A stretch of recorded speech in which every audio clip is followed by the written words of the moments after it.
So in physics, there's this concept that every law is a microcosm of another law. And what that effectively means is that for one law to hold true, the laws of another law must also remain constant. So they can't negate each other. Like everything must be true simultaneously. Therefore, we should extrapolate this to the world of selling. So if there's one law in the rule of selling, it must also remain constant and remain the absolute truth in the presence of other laws. So at this particular point, if you don't know who I am, my name is Daniel Fazio. I'm Client Ascension, own ListKit, a bunch of other low ticket products, make about $500,000 per month. Have about 47 people on the team. And what I'm going to do today is try to instill some laws I've come across upon growing this small enterprise of ours. And I'm going to give you some lessons on how to sell more of your stuff so you can make more money, right? And the first law is that the prospect only cares about themselves, right? Now, this is very interesting because if you rewind 30 seconds, you need to take a note of what I just did here. So what I did was I shared with you my credentials and I told you why those credentials mean something for you, right? It was the implication of those. So it was effectively me saying, I did this so you can get this, right? It was the implication. People only care about what they get. You don't care what my credentials are or what I have done in my life. You only care about how those affect you, right? Which is totally reasonable. So what we need to be doing is what you need to be doing is you need to be employing the same concept in your own business so you can sell more of your shit, right? So I'm going to give you a for instance of Client Ascension, right? So what does Client Ascension help people do? Client Ascension is a coaching program, and we help people build an automated cold email system so that they can get more business, right? We help them create a content system that takes less time and gets more business, right? So content system so you can spend less time and get more business, right? This is the implication. This is what you get, right? Help you close more sales calls so you can make more revenue, right? The implication of you closing more calls is so that you can make more revenue, right? Helping you hire and systematize your business so you can work less inside of it, right? So like none of this means anything unless there's an implication of it, right? So I was on a call for our ListKit enterprise users today because we do some little coaching stuff for them because we want them to get really good results. And there were 3 advertising agencies on this call, and all of their headlines had nothing to do with promising a specific transformation for their prospects that they're trying to sign as clients. It was always something like the best marketing consultants in the industry or some shit like that, right? And I needed to explain to them like that's not a transformation, right? Nobody cares about you. They exclusively and only care about themselves. So what you need to be doing in the headline is explaining a specific benefit, a specific value proposition, or a specific transformation that they can get. For instance, how you can get 30 qualified calls in the next 30 days or you don't pay.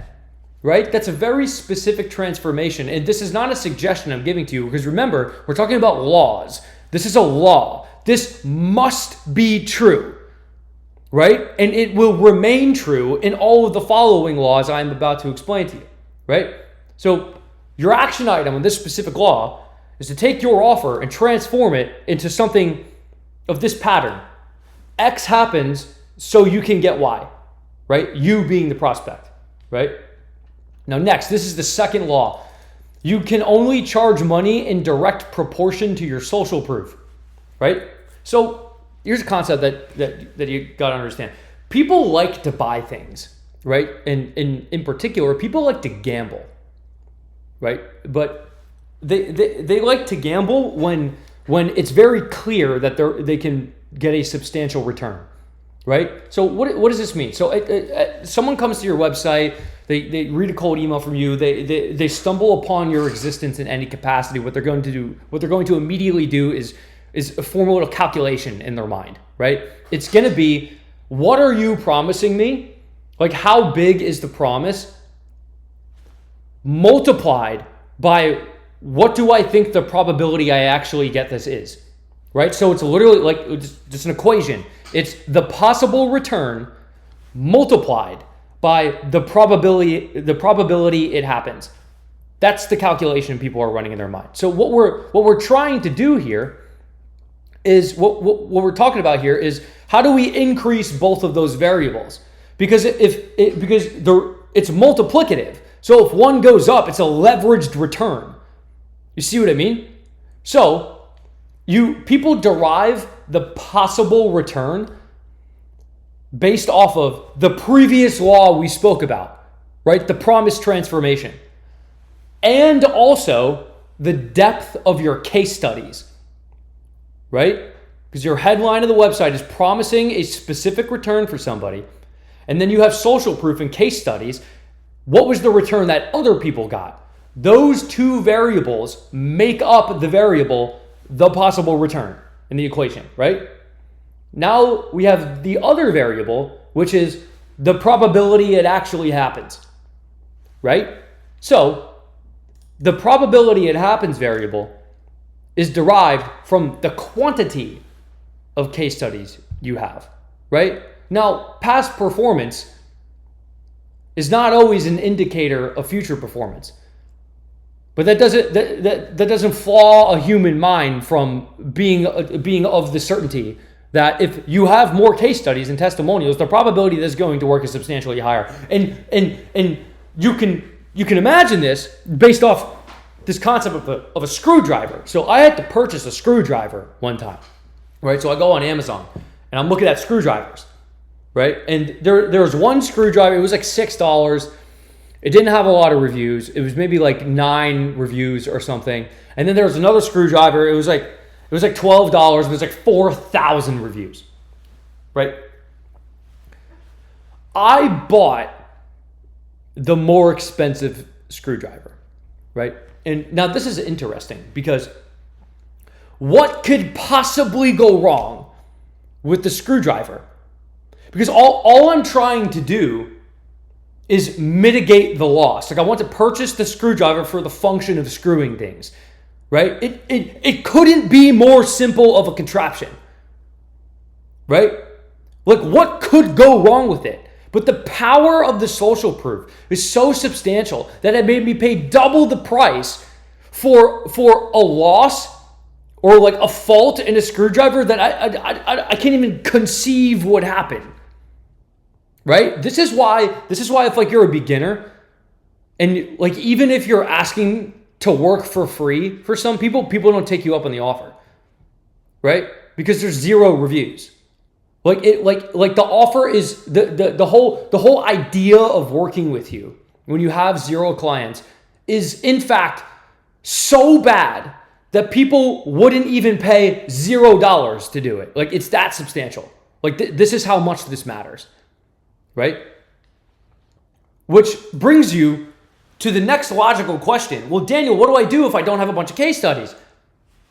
Which brings us to law number 3, which states that if you don't have case studies, you must have a risk reversal. You must. This is a non-negotiable. This is not something to debate upon. You must have this, right? So, social proof, as we just previously spoke about, is the most important variable. In fact, it probably takes up roughly 80% of if somebody is going to purchase your stuff or not, is the social proof. That it's that substantial of a variable, right? Now, therefore, if you don't have that 80% of the equation, you can only operate in the 20%.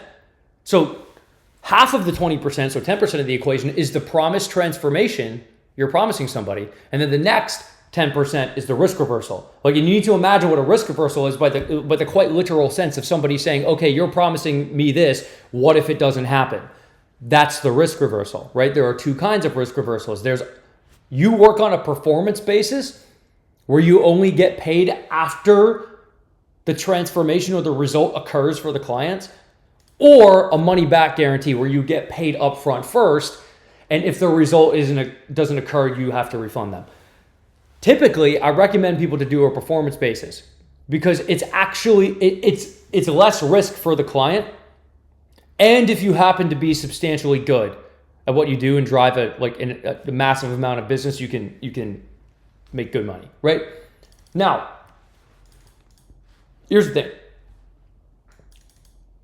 You want to have case studies, or you want to do performance basis until you have case studies, right? Don't stay on a performance-based offer forever. Now, I'm going to get into this in Law 5, but in order for you to understand it effectively, you must first know Law number 4, which is transfer away the logistical intensity, right? So first we need to define what logistical intensity means. If you sign a client, you must fulfill for the client. Like the work, the raw labor for them to get the result must occur. And it's either you doing it or it's them doing it, right? So in the beginning, because you have no leverage, you must do most of the work.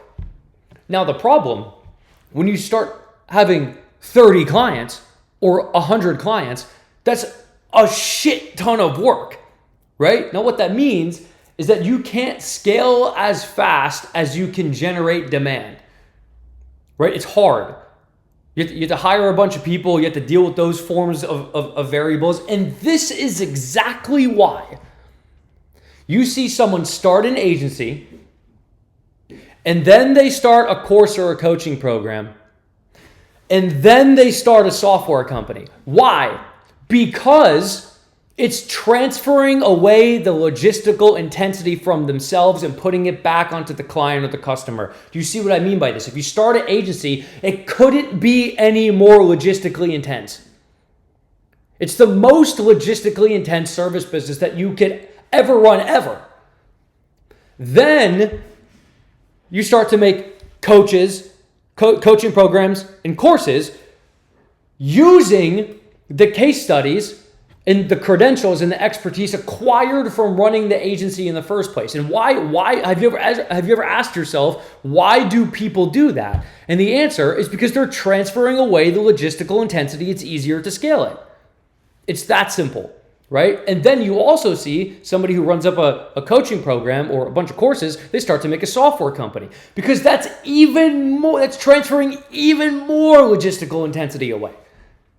You see what there's a lot of billion-dollar software companies. There are $0 billion agencies, maybe a couple, right? You see how this makes sense? And you might ask yourself, and this is always interesting to me. People will say things like, yeah, all these people making they quit their agency and make the coaching and the courses. I'm like, that's the fucking correct thing to do.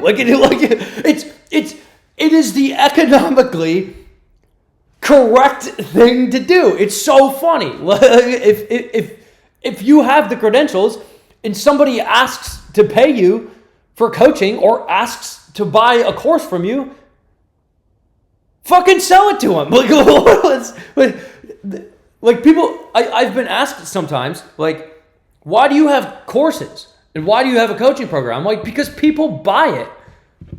Look, I obviously wouldn't have one if people didn't fucking purchase it. Like, it's that simple, right? Like, so if people want to buy it from you, sell it to them. Like what are you doing, right? So now,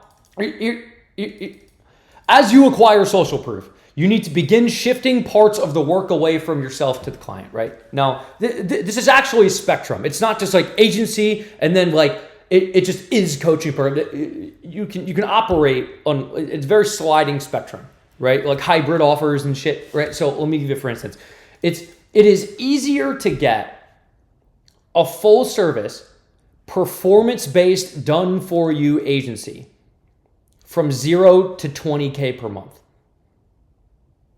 But it's easier to get a productized service where most of the labor is executed by the client from 20K to 100K a month.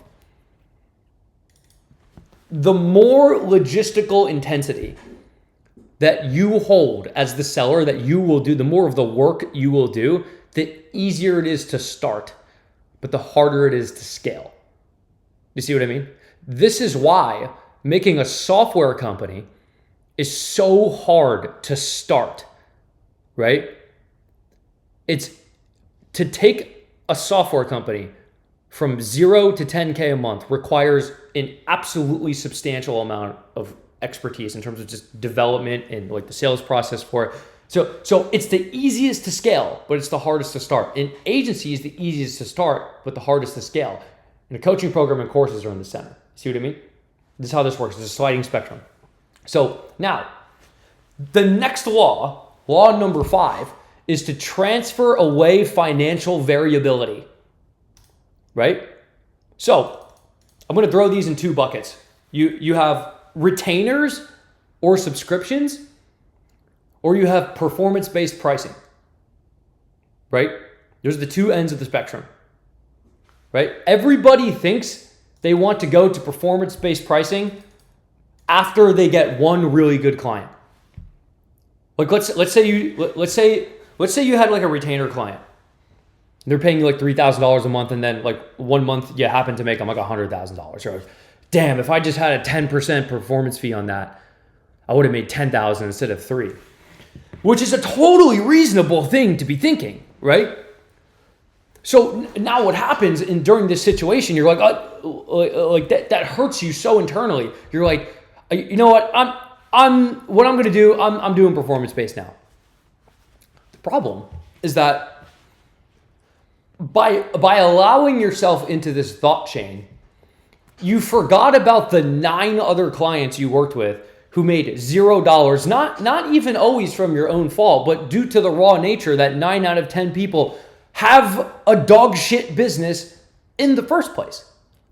That's just impossible to get results for, just due to the raw infrastructural nature of their company and their own incapability to run anything efficiently.